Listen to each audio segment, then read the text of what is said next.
Hello ladies! I'm here to help you protect your money if your relationship isn't the best right now. We have had an influx of divorce cases and women coming to us for help on the early side of divorce. I was also just at a divorce party as well. It was a divorce Barbie themed Barbie, a liberation celebration. And it got me thinking about, we're noticing some different trends happening in divorce. One, women over 65, they're calling this the gray divorce. That's becoming the majority of divorce cases. So a lot happening on the gray side. I don't like that term, but it's only happening more to women over age 65, and it's 70% of divorces are now initiated by the women. And most of the time, it's because they don't feel fulfilled. There's not cheating going on, other things. They're not fulfilled, and they're looking at this next chapter of their life and like, I want to be in a fulfilling relationship. I want to feel satisfied in so many different ways, especially now that I'm spending the majority of my time at home. I'm not working anymore. I'm in retirement. I want to go out traveling, and I want a partner that wants to travel. Or I want to do yoga, and I want somebody who wants to do it with me. Just people growing apart.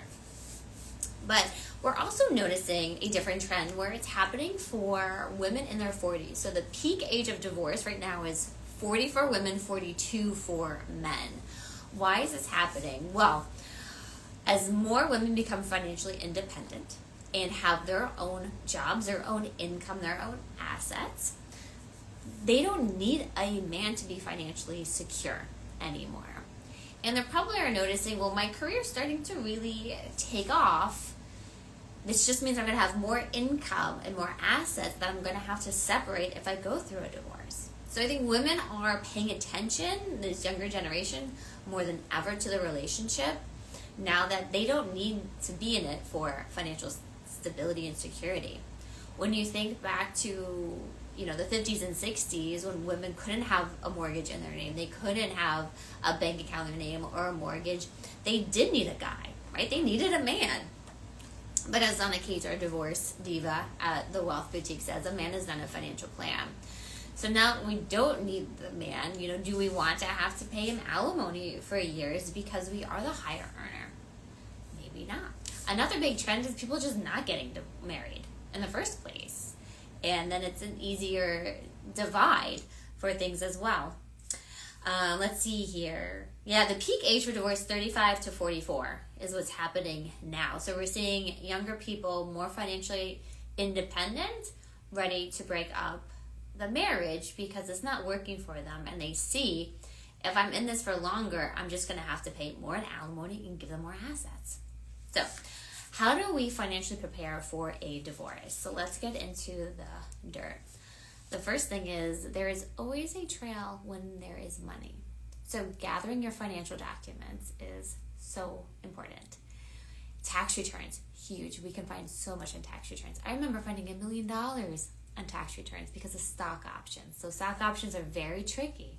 And if you don't work with somebody who knows how tax options are taxed, you can completely miss them.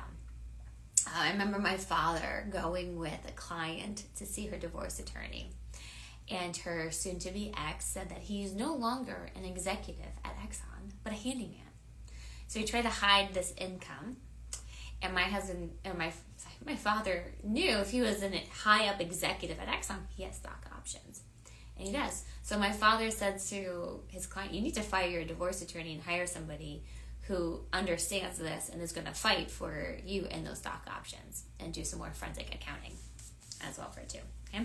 Gathering statements. If there's money in crypto, right? That is a sneaky way of people hiding money. You have to follow the trail. That money came from somewhere. So it's going to be on some statement of a transfer or withdrawal that went to fund the crypto. So digital assets are tricky things to think about. Opening up your own financial accounts. You need to have a bank account in your name, and you need to establish credit in your name if you haven't done that already. So important. If you're on a joint account, start getting rid of the joint credit cards. Number 2. And we've had this happen, where the spouse loves to spend money and is in a ton of credit card debt. You need to get started with the divorce process sooner than later, because that is going to follow you, that debt. It's joint debt until you set a date of valuing the assets and the debts as well. So don't sit around.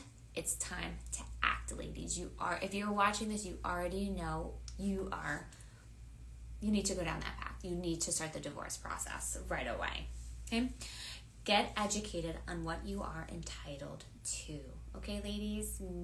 Build out your team. A divorce attorney, a divorce coach, therapist, a counselor, a certified divorce financial analyst. I am one. We have 3 here at the Wealth Boutique. We have an entire book, The Divorce Decoded, spearheaded by Donna Cates as well, for the divorce work. She runs second and Saturday workshops every month with different professionals to build out your team. So get educated. What are you entitled to? Build out your divorce team as well. Now, budgets. What does your post-divorce budget look like? You are splitting up 2 households. So what was maybe 2 incomes going to 1 household, or 1 income to 1 house, is now going to 2 households. Your quality of life is going to change, right? So what are your non-negotiables, and what are you willing to give up for your own sanity, your own future as well? Think about what are those non-negotiables, and what are things that you're like, I can go without the big house just to have something that is my own. And it's going to be rebuilding time. This new house is going to be your sanctuary. It's going to be where you heal, where you bring new energy, where you kind of find yourself again. And that's really important. And to work with a realtor who understands that. Now, last piece, biggest piece, updating your beneficiaries and your estate documents. My guess is, if you're going through a divorce or post-divorce, and you get hit by a car and you're incapacitated, you can't make your own decisions. You might not want your ex making your health decisions and your financial decisions for you. So if you don't have them yet, power of attorneys, medical and financial, update your will, update your trust. You might have to dissolve the marital trust and create a new trust of your own. Update your beneficiaries on your 401ks, your life insurance plans, your IRAs, annuities, all of that. Update those beneficiaries. Okay? This is post-divorce. Update them. During the divorce process, we can start getting set on your power of attorneys, because again, you might not want them to make your own decisions, medical and financial, if you're incapacitated for the time being. The estate, we'll have to wait, and beneficiaries until post-divorce, but it is on our list to make sure we do. Now, going forward, you meet a new person. This is, you're divorced a year or 2, you find somebody new. How do we protect your assets for the next divorce, for the next marriage?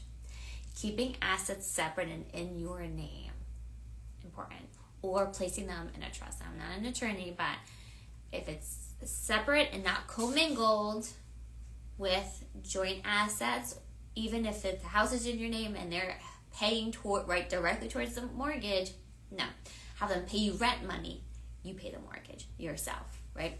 Keep the assets separate for the future, because you're a working woman. You have good money. You're earning good money. You have assets that you're building. We want to protect that money. Okay? So, Divorce Decoded, new book. It's on Amazon. Actually, we're celebrating the 1-year anniversary next month. Number 1 bestseller. You can grab it on Amazon or at pinkfixproductions.com. Now, huge news. We have with us tomorrow night, 7 p.m. Eastern Standard Time on E360 for Women Behind the Millions, my TV show.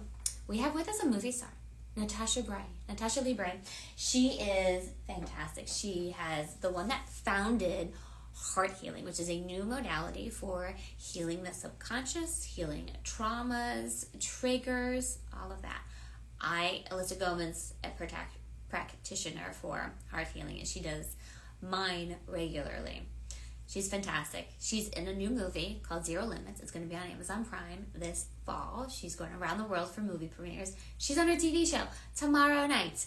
We have a special hour-long interview with her. She's a divine disruptor. We're doing these bonus episodes this week and next week for Women Behind the Millions as well. So, Tune in to Natasha Libre tomorrow night, 7 p.m. Eastern Standard Time. Cannot wait to see you there. All right. Goodbye, ladies. Protect the assets. We've got you. Reach out to us if you need any help. All right. Talk to you soon.